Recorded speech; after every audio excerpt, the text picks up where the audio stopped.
And hello again from wjlive, powered by the Western Journal. I'm Josh Manning, Deputy Managing Editor for Assignment at the Western Journal. Joining me today, two of the Western Journal's intrepid reporters, Grant Atkinson and Abby Liebing. Welcome. Thanks. Welcome to you as well. Thanks for kicking off your week with us here at wjlive. So if you're watching the news and like we have been watching the news today, you have noticed that it's mostly Ukraine with a touch of Jussie Smollett, otherwise known as Juicy Smollett.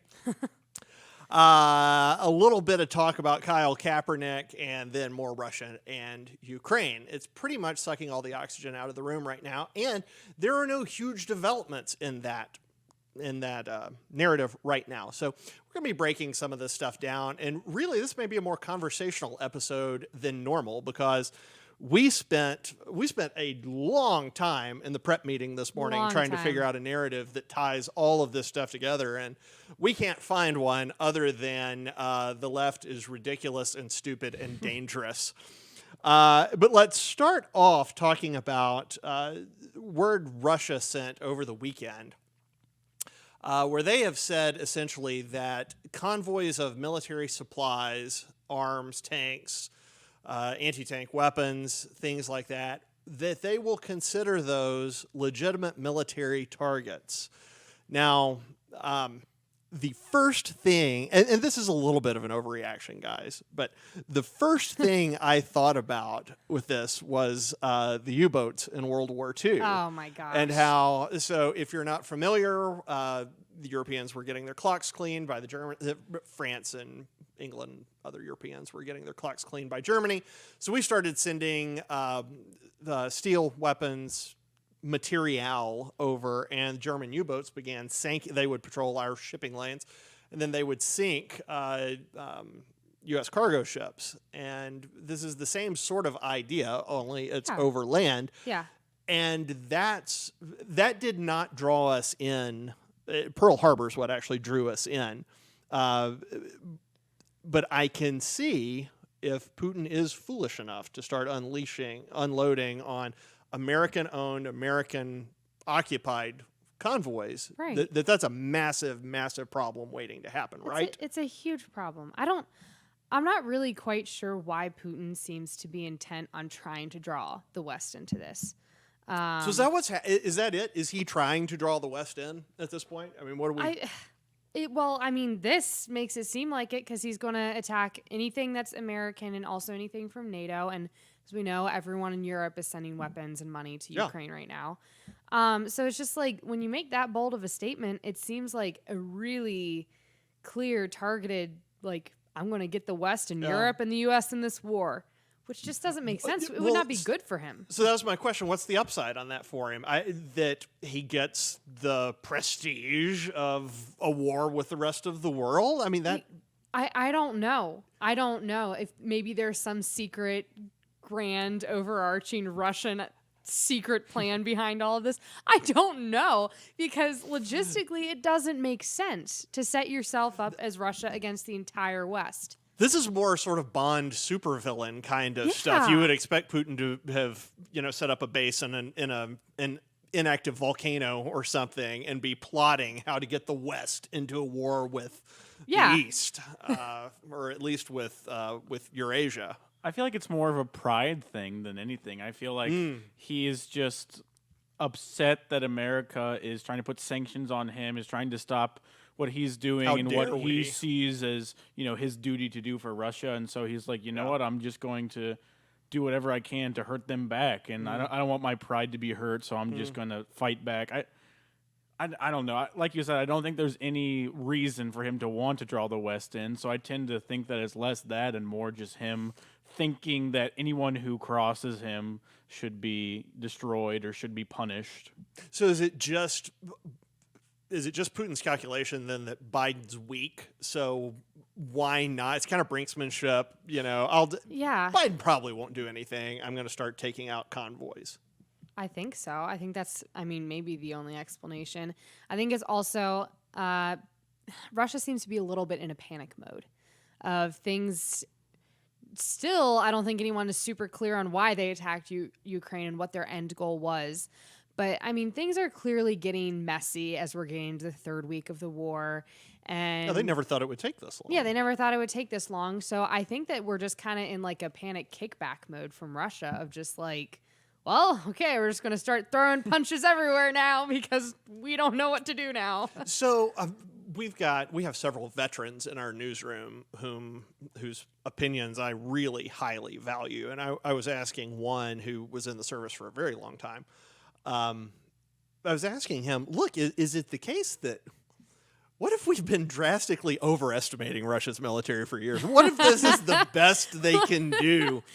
And he said that's absolutely not what this is. They're sending in not the JV team. They're sending in the junior high team. They're sending in the elementary school team first to soften things up. And maybe that's true. I don't know. But why, if things are bogging down, why not send in the heavier stuff? And I mean, I'm asking you guys like for sure. I don't know why they wouldn't. I'm just curious if anybody has an idea. Nukes. Really? I don't know, but I mean, I feel like that's kind of always the end answer you eventually result in of like, why don't they do this, which would lead to this, which would lead to this, which would eventually lead to nukes. Yeah. And I just feel like people are still really hesitant of not wanting to cross that line of like, okay, we don't want to go butcher Ukraine and then move on to take Poland and start World War III. Really? Yeah. At least not yet. They don't want to, and it's probably because of nukes. Do you think he wants Poland? Who knows? Maybe. I'm really not sure what the end game with Russia is. If they want to have some sort of pseudo Iron Curtain down again. Yeah. I'm wondering if maybe they thought they were going to get a different response from Eastern Europe. I don't know. Would NATO respond if he started eyeing Poland? They say, I mean, they have to. They have to, but will they? They say they would. Yeah. I don't think they would, realistically. Really? I really don't think they would. I feel like they would. I think it's that or the alliance is over. Yeah, I mean, if they don't get involved, it pretty much crumbles. Well, I say that. I say the alliance is over. That's actually probably not true, though, at least in the short run, because Europe doesn't have a military worth anything.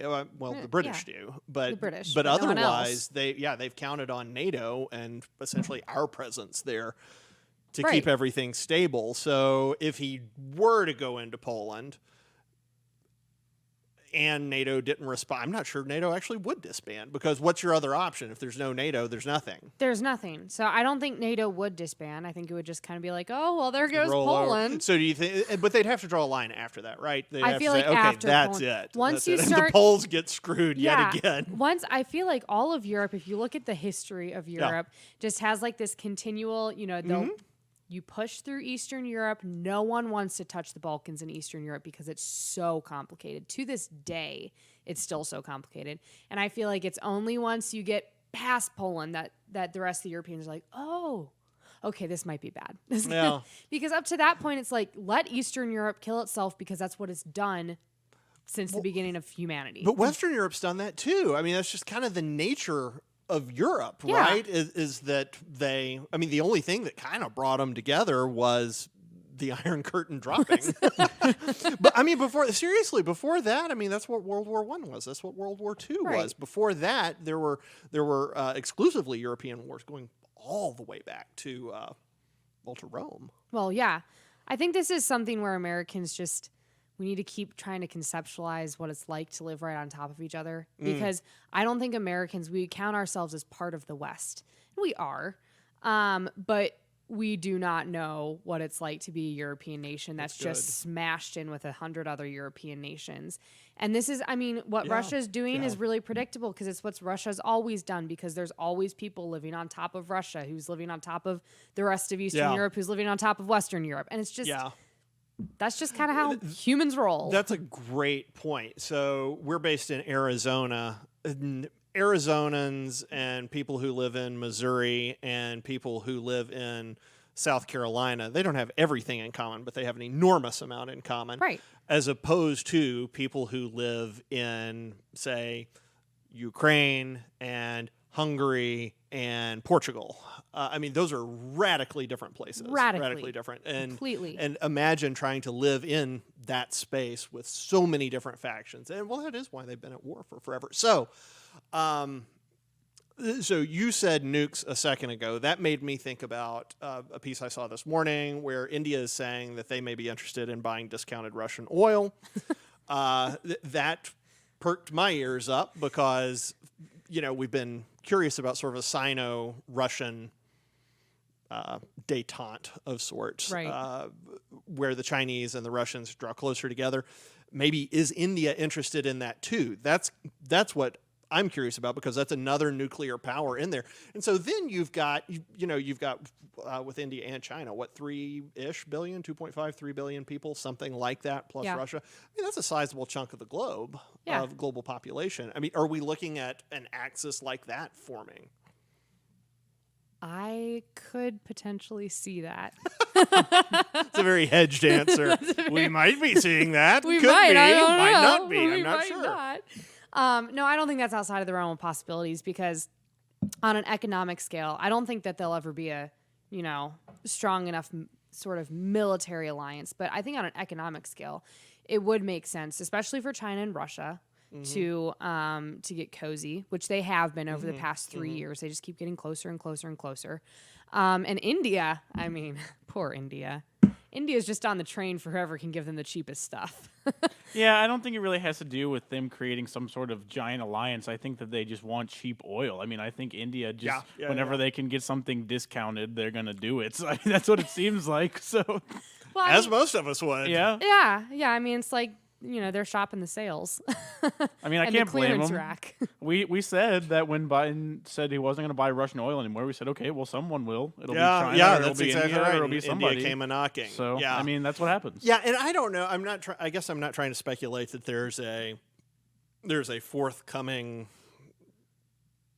Russo-Sino-Indian trifecta alliance The forming. Axis is returning with different the Axis members. powers with different members.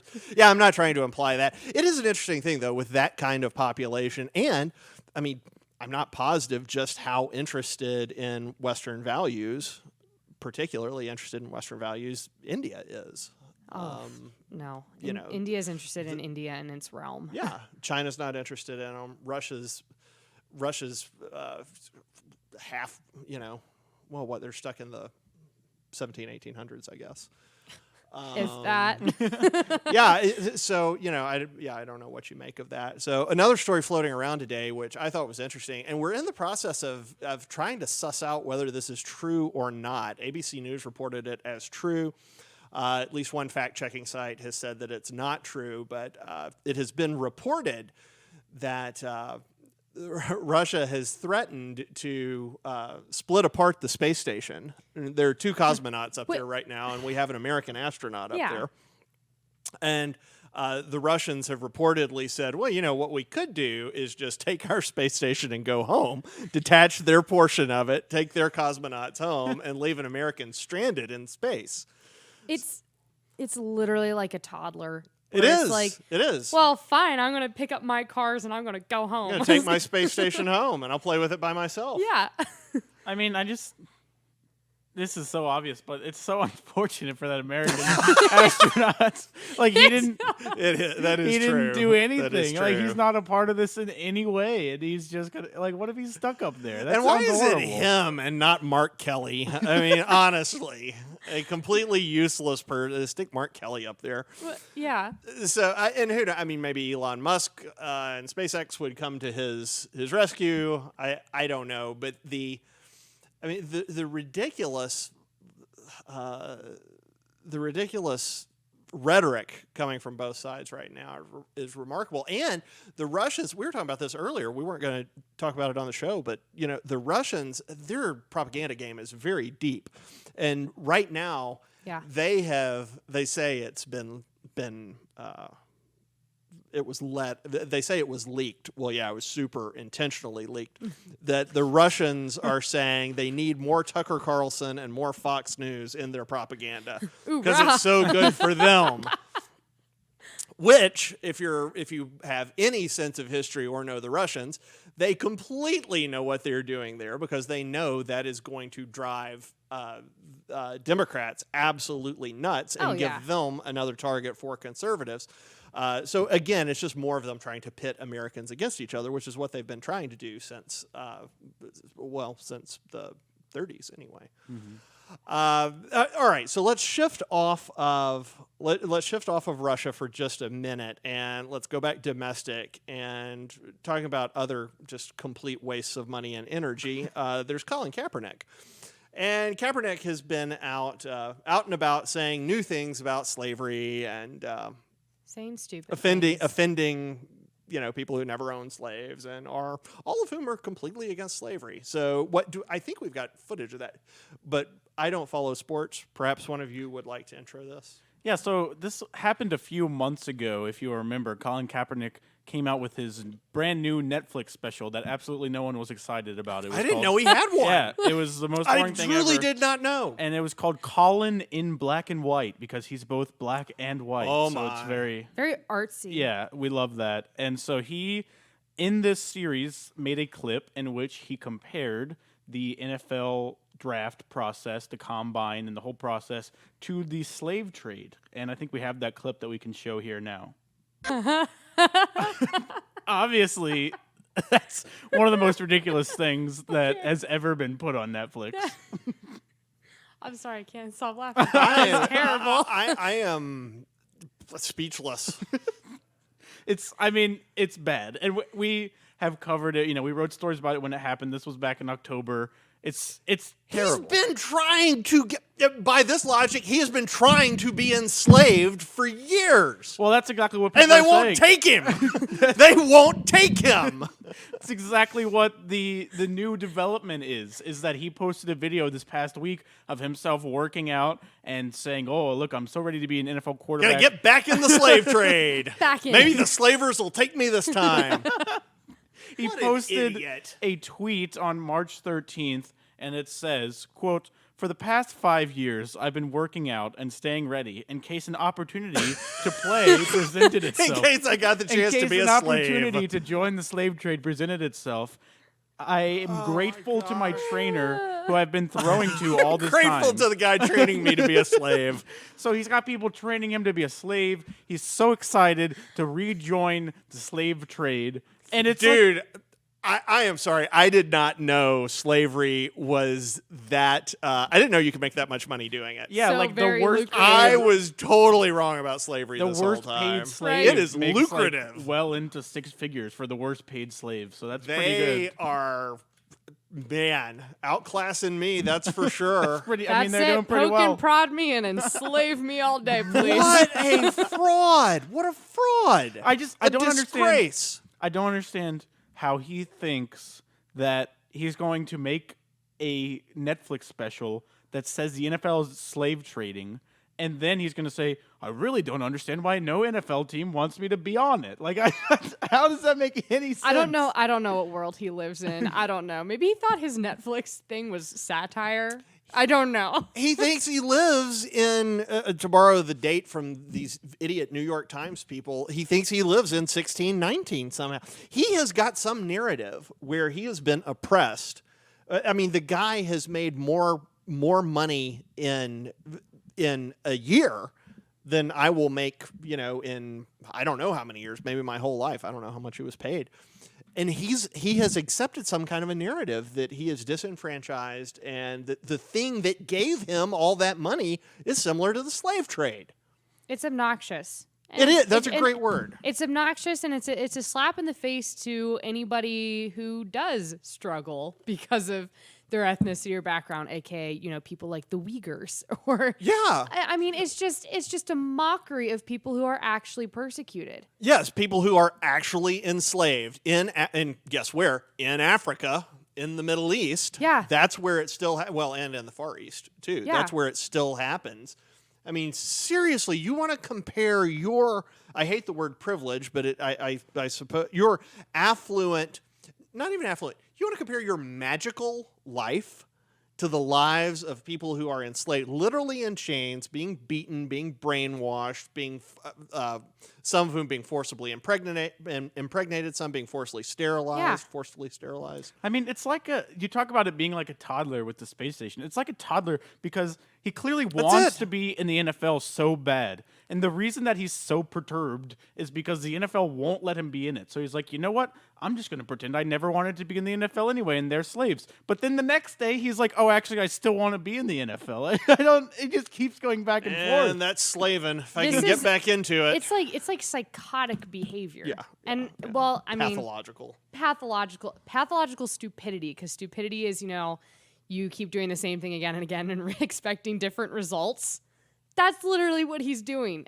It's just like, I don't know. Maybe he really is just a very stupid person. And there's a very clear explanation as to why he's not in the NFL, and it's called he's terrible at football. And that's why he's not in the NFL. He is bad. That is why they're poking and prodding him, because he sucks. Is bad. He gets sacked all the time. His final year as a starter, he went 1-10 as a starter. He got benched. Then he started this whole kneeling stint, and then he's like, wow, I sacrificed everything. I lost my job to stand up for what I believe in. No, you lost your job because you're bad. Yeah, he was going to lose it anyways. And then you started kneeling. People like to, talk about the fact they didn't throw very many interceptions. That's because he got sacked like 9% of the time that he dropped back. He got sacked all the time, and here he is. He's out there acting like he's the black Tom Brady, who is like, I'm Tom Brady, and the only reason I'm not in the NFL is because I'm black. And I'm like, no. And the other thing that's obnoxious, every time there's NFL news, like, for example, Russell Wilson going from the Seahawks to the Broncos, made me very happy, obviously. But then Colin Kaepernick started trending on Twitter, and everyone was like, wow, maybe the Seahawks pick up Colin Kaepernick. Every time something happens in the NFL, that's not an excuse for, like, a completely irrelevant person to just start trending. Like, it makes no sense. So you guys follow sports? I don't at all. I wish Caleb were here. He would be able to have a great conversation with you guys about that, but you'll have to settle for me. Is there, in sports history, has there ever been a more famous crappy player? No. I want to say no on that. I'm trying to think of who was, like, laughably bad, though. Yeah, I mean, I'm trying to think if there's other... Like, all the other political activism sort of figures that I can think of in sports are all, pretty good athletes, or at least good enough to justify being on a team. Right. And so the team, that is the minimal requirement. I mean, so, like, minimal requirement. Obviously, you have, like, LeBron James, who's super annoying. Yeah, LeBron James, incredibly annoying. Incredible athlete. Yeah, nobody's going to cut him because of his skill on the court. But that's the difference between him and Colin Kaepernick, is because Colin Kaepernick...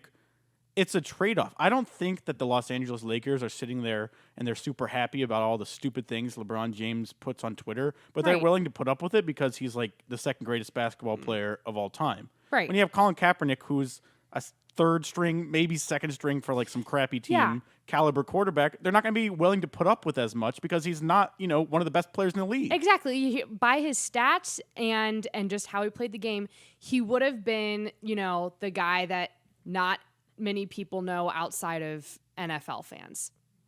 So Grant, you and I probably would have known who he was, but it's not like the name on the street that he is now. Now every single American knows who Colin Kaepernick is. And I think because he shot to fame at the end of his career, that all of a sudden confused the American population into thinking that he was great somehow but it was all these people who never actually watched him play, who never followed his stats, just knew he got famous all of a sudden. We're like, oh, he's famous. That means he must have been a really good quarterback. And you're like, no. And everyone likes to point to the time they went to the Super Bowl. They had Jim Harbaugh, who was a great coach. They had a great defense. I mean, he went to a Super Bowl. I'm not gonna take that away from him. But it's not like he was the star on this team. I mean, he was kind of he's not a legend. No, he was just there. He did what he needed to do. I mean, he was a game manager, but he was never a superstar for the 49ers, and he was never going to be a superstar for any other team. He was good. He would not have gone down in history, except that he made himself famous for stupid reasons. Okay, so Jussie Smollett, or as we call him in honor of Dave Chappelle, Juicy Smollett, he is famous for being a black man who said he was mugged and and turned out it was 2 black Nigerians he had hired. There was no mugging. They had no rope. Subway wasn't open at 2 a.m. There were no MAGA hats. Is Colin Kaepernick the Juicy Smollett of the NFL? He says he's been mistreated. He says they treat him like a slave, despite the fact that they won't let him work. He's a terrible slave. He's a slave they won't let work. Yeah. That's the worst kind of slave right there. I mean, joke's on them. They're paying the slave, and he's not giving them anything yes, in return. Yeah, so it's like, what is really what's going on stupid here? slave masters? Is he the Juicy Smollett of the NFL? Just a complete fraud? Yeah, I could kind of see that. I mean, I don't really know that much about Empire, whatever show Juicy Smollett was in, but I feel like even that was probably more successful than Colin Kaepernick was. I mean, yeah. So he doesn't even rise to the level actually, of Juicy Smollett. that's exactly what I was saying. I was like, I'm not sure because Juicy Smollett, if you watch him, he's actually a pretty talented actor. Yeah, like he's okay. Yeah. I mean, he's probably better at acting than Colin Kaepernick was at football. Yeah. Oh, this is my favorite segment ever, and I don't even like sports, but beating up on Kaepernick like this is fantastic. I mean, it's always a fun time. So, all right, you're, imagine you've got African American kids who are looking for idols. They're looking for heroes. This guy goes out, he makes this idiotic. I imagine the entire special's idiotic, but I haven't seen it, so I don't know. But I know that section's idiotic. If you're an African American kid, you're growing up with a narrative that America hates blacks, is racist, that Republicans hate them, that Republicans are racist. And then you see that. I don't know how that imagery is supposed to do anything to unite us, to get us any closer to E pluribus unum. Yeah. It's the rage factor, which I feel like is like the sole ploy that people are using, especially on the black demographic of America, is just enrage them, and that's it. There's kind of no directive after that. Yeah. It's just make them mad, say that they are suppressed, make them believe the victimhood mentality, and make them mad about it. And then you're just kind of then you leave it. The left doesn't want unity between blacks and whites because then they can't just confirm that they're going to have the black vote forever because black people are so angry and the Democrats can just take advantage of them. As soon as black people and white people in America start getting together and they start unifying, then you start seeing people like Candace Owens saying, hey, maybe... Yeah. And you know, I'm sure she says some things that are right and some things that are wrong, whatever. But she's right about this in the fact that, you know, black Americans are going to wake up and they're going to say, wow, we're being taken advantage of by the Democrats. Yeah. They want us to stay angry because we will then vote with them, and we're not going to let that happen anymore. And that's their goal. Yeah, and it's this weird idea that black Americans and white Americans don't have anything in common. Yeah. When we have almost everything in common. Almost everything that really fundamentally matters, we have in common. We believe in freedom. We believe in justice. We love our families. We want our kids to do well. We want to do well. I don't have any data on this. I would imagine that the majority, I know if you had polled them back in the 60s or 70s, the vast majority of blacks would have believed in the idea of America too. But a ton of whites don't believe in America today either. But it is so sad. And there are opportunities here. There are chances we've got to unite. I mean, my son had one of his best friends over. He's a black kid, just the coolest kid ever. He spent the entire weekend at our house. They are building a bridge there. And crap like what Kaepernick put out. I can only imagine if my son and his friend had watched this weekend at our... I mean, imagine how horrible that would be. Especially as a kid. I mean, he's programming this to little kids. I mean, everyone's seeing this, and then all of a sudden, you know, you're a little white kid or a black kid, you see it, and all of a sudden you just look a little differently at your little friends and your little peers, and all of a sudden you're like, well, what if I end up with that white friend who's awful? Yeah. The special was about him as a kid, too. The other episodes, like the first episode of the series, was him as a kid growing up with one black parent and one white parent, and how hard that was, and how it wasn't fair because all these coaches in college wanted white quarterbacks, and he was black, and so they couldn't get him, which is they want not white quarterbacks true. more than Which they is want to win. that is actually completely false because he was growing up in the 90s, which is okay, sorry. That is completely false. That was if, the zenith if he was of it. growing up in the 50s or 60s, yeah, I would have understood his argument, but he was not. Yeah, there was no social price to pay. In the 50s or 60s, there was a social price to pay for incorporating black people. And in it was the an 90s, awful social price. There is absolutely no social price for it. None whatsoever. That's a really good point, though. You said something a second ago. No adult would look at that and think it's realistic. No, you would have to be a complete moron. Exactly. The only people whom that stupid thing would influence are kids. Kids. And that is sinister, wretched, and disgusting. And the show is marketed towards kids. So you are directly telling all your little black and white kids, do not be friends with each other. Yep. It's horrible. Absolutely and that is horrid. All right. Well, let's. This show has gone much better than I thought it would. To be honest, folks, I thought today was going to be a train wreck. Let's kick one more thing around just for the last 2 or 3 minutes here. So Joe Biden, it's not a gaffe. It's not a gaffe. But maybe that makes it worse. He was speaking, I think, over the weekend, and he asked the audience, think for just a minute. I want you to really think about this. Can you name one thing that Republicans are for? The implication being that Republicans are only against things. And it was just such a stupid statement, just moronic when you think about things. What are Republicans for? Life. Yeah, traditional values. Faith. Yeah. Sorry. Freedom. I'm dying over here. That's all right. The right to self-defense.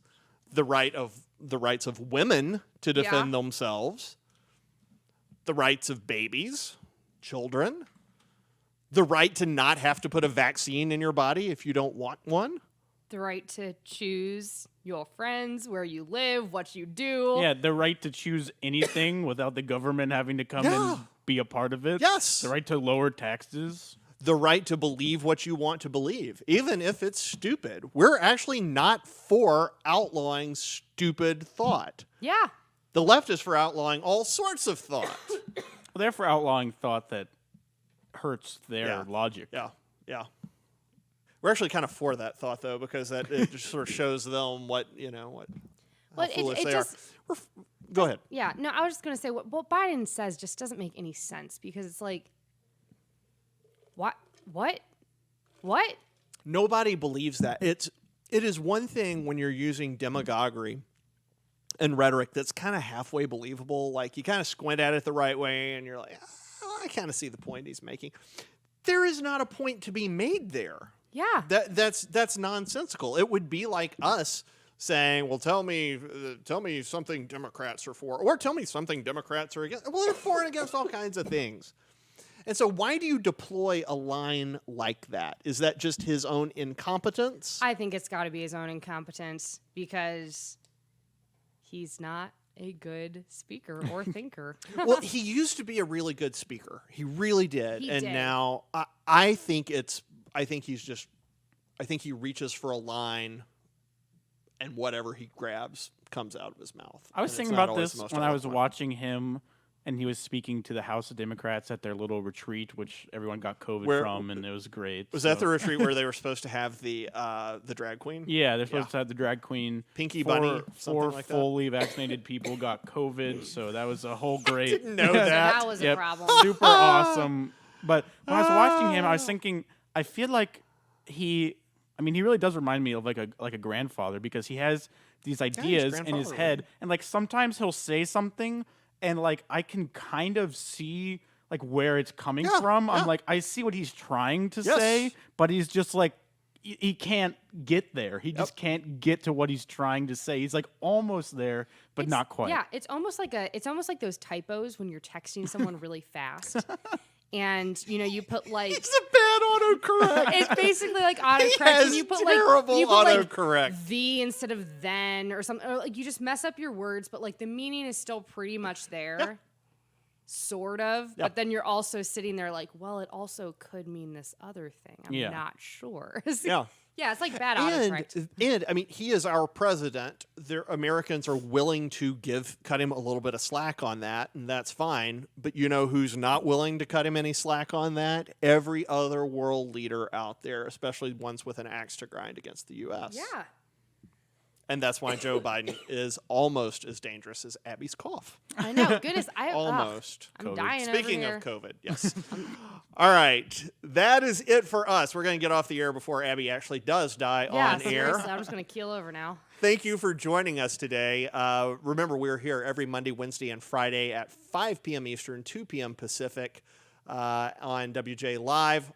If you're watching us online, be sure to click the subscribe button. After that, click the little bell. That'll make sure you get notified when we go live. You'll get a little pop-up that tells you that we are on the air and you should tune in.